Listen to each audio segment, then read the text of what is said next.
If any of the people are called to testify about something they have witnessed, but they refuse to testify, they will be held responsible and be subject to punishment.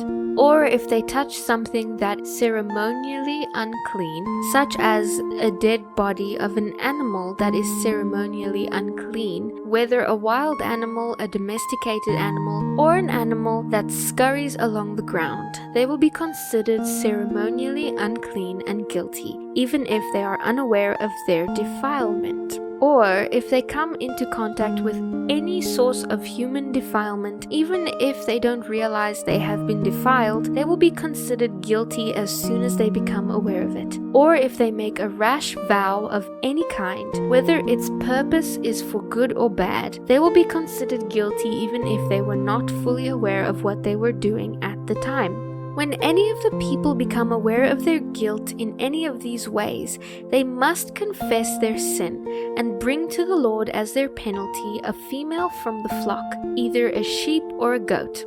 This will be a sin offering to remove their sin, and the priest will make atonement for them.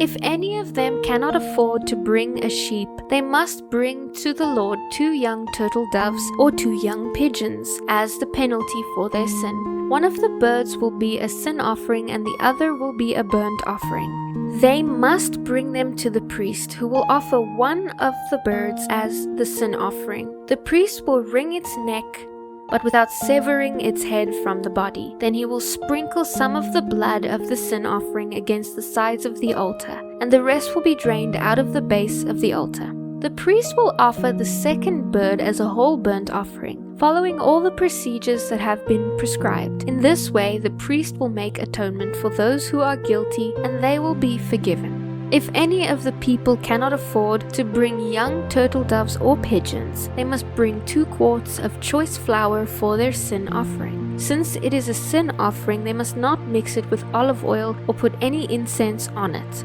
They must take the flour to the priest, who will scoop out a handful as a token portion. He will burn this flour on the altar just like any other offering given to the Lord by fire. This will then be their sin offering.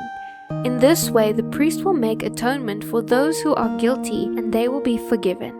The rest of the flour will then belong to the priest, just as with the grain offering. The Lord then said to Moses, "If any of the people sin by unintentionally defiling the Lord's sacred property, they must bring to the Lord a ram from the flock as their guilt offering. The animal must have no physical defects, and it must be of the proper value in silver as measured by the standard sanctuary shekel.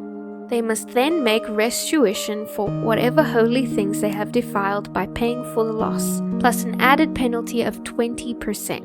When they give their payments to the priest, he will make atonement for them with the ram sacrificed as a guilt offering, and they will be forgiven.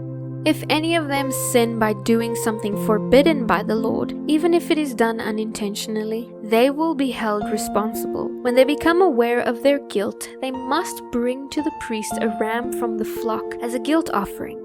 The animal must have no physical defects, and it must be of proper value. In this way, the priest will make atonement for those who are guilty, and they will be forgiven. This is a guilt offering, for they have been guilty of an offense against the Lord."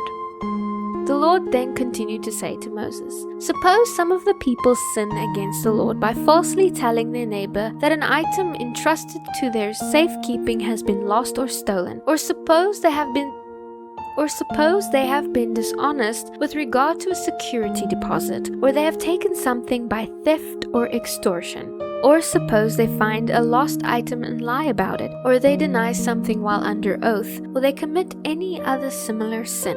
They have sinned in any of these ways and are guilty. They must give back whatever they have taken by theft or extortion, whether a security deposit or property entrusted to them, or a lost object that they claimed as their own, or anything gained by swearing falsely. When they realize their guilt, they must restore the principal amount plus a penalty of 20% to the person they have harmed.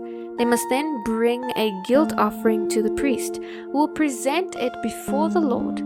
This offering must be a ram with no physical defects or the animal's equivalent value in silver. The priest will then make atonement for them before the Lord, and they will then be forgiven. The Lord continued to tell Moses, "Give Aaron and his sons the following instructions regarding the whole burnt offering. The burnt offering must be left on the altar until the next morning, and the altar fire must be kept burning all night. The next morning, after dressing in his special linen clothing and undergarments, the priest on duty must clean out the ashes of the burnt offering and put them beside the altar. Then he must change back into his normal clothing and carry the ashes outside the camp to a place that is ceremonially clean. Meanwhile, the fire on the altar must be kept burning. It must never go out.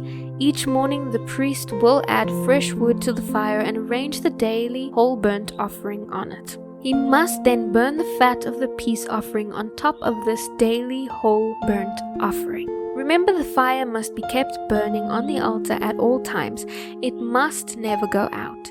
These are the instructions regarding the grain offering.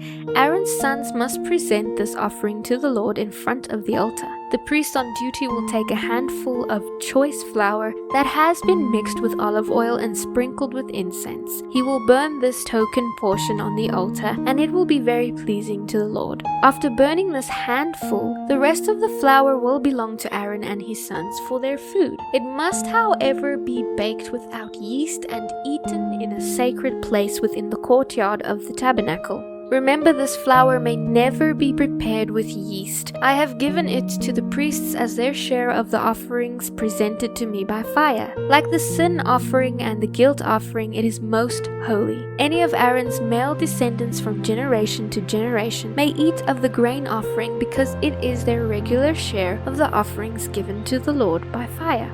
Anyone or anything that touches this food will become holy. The Lord continued to say to Moses, "On the day Aaron and his sons are anointed, they must bring to the Lord a grain offering of 2 quarts of choice flour, half to be offered in the morning and half to be offered in the evening. It must be cooked on a griddle with olive oil, and it must be well mixed and broken into pieces. You must present this grain offering, and it will be very pleasing to the Lord."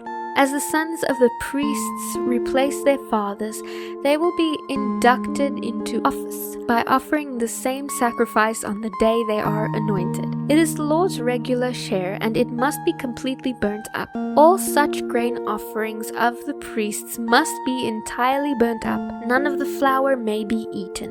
The Lord then said to Moses, "Give Aaron and his sons these further instructions regarding the sin offering. The animal given as a sin offering is most holy and must be slaughtered in the Lord's presence at the place where the burnt offerings are slaughtered. The priest who offers the sacrifice may eat his portion in a sacred place within the courtyard of the tabernacle. Anything or anyone who touches the sacrificial meat will become holy, and if the sacrificial blood splatters anyone's clothing, it must be washed off in a sacred place. If a clay pot is used to boil the sacrificial meat, it must be broken. If a bronze kettle is used, it must be scoured and rinsed thoroughly with water. Only males from a priest's family may eat of this offering, for it is most holy. If, however, the blood of a sin offering has been taken into the tabernacle to make atonement in the holy place for the people's sins, none of that animal's meat may be eaten. It must be completely burnt